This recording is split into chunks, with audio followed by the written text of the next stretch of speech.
Hello, dear English learners. I hope you are waiting for our next class with Akim.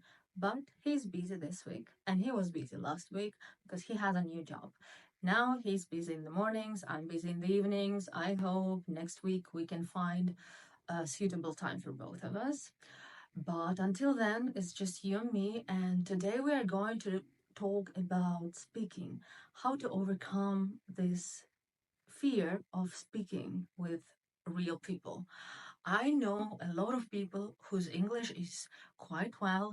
They can read in English, they can watch videos and films in English, but when it comes to actually talking, they just feel lost, and that is because I think it's because we are so afraid to look awkward.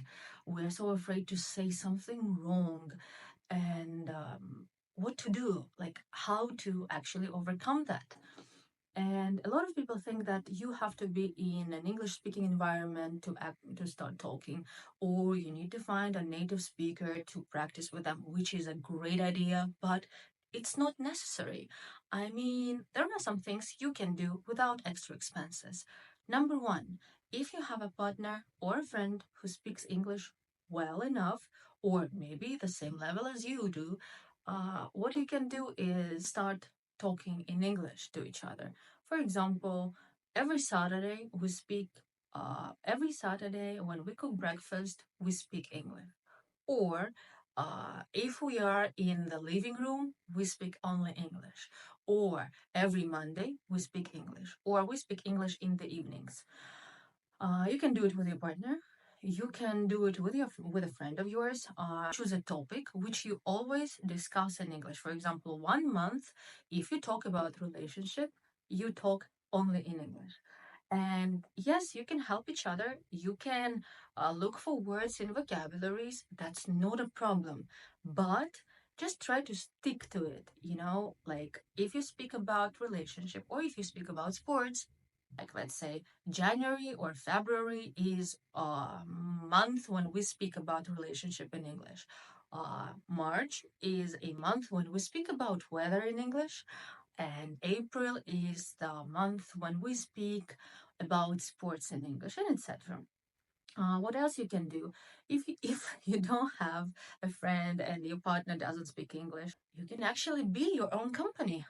Yes, I know it's weird, but who cares? Nobody sees you. So when you talk to yourself in English. When you make some notes, for example, I tend to write down what I eat, and I weight everything I eat because I have to be very careful about my diet since I'm training a lot.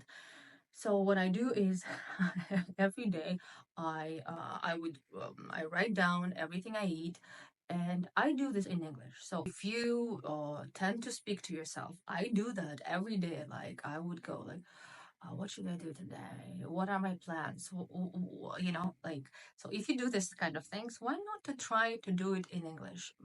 That works perfectly. Yes, I know it is awkward. It's like it might feel strange in the beginning, but again, nobody sees you. Number three, if you don't feel comfortable speaking to your partner or speaking to your friend or speaking to yourself, but you like reading, let's say, choose one paragraph. If you just are beginning, let's say, choose one small paragraph, one piece of information which you find very interesting. It might be uh, a piece of news about sports. It might be an like small paragraph from the poem which you like. It might be anything really.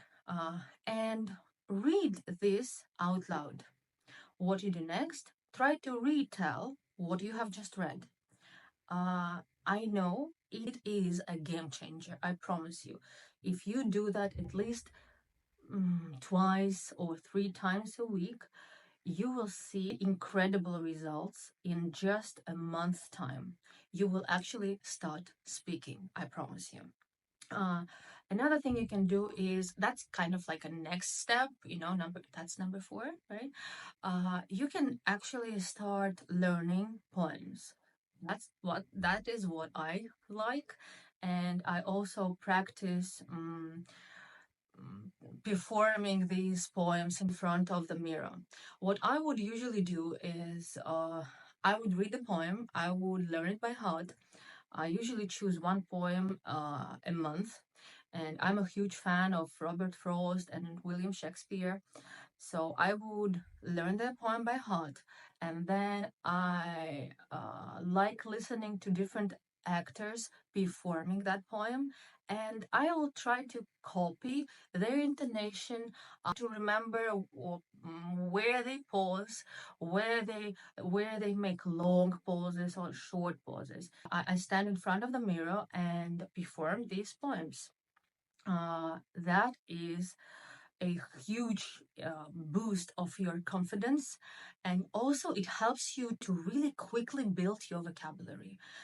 I hope you use at least one of given tips, and I promise you, you will see the difference very, very soon. That's all for now. I hope next week you will see me and Akim again on our next class.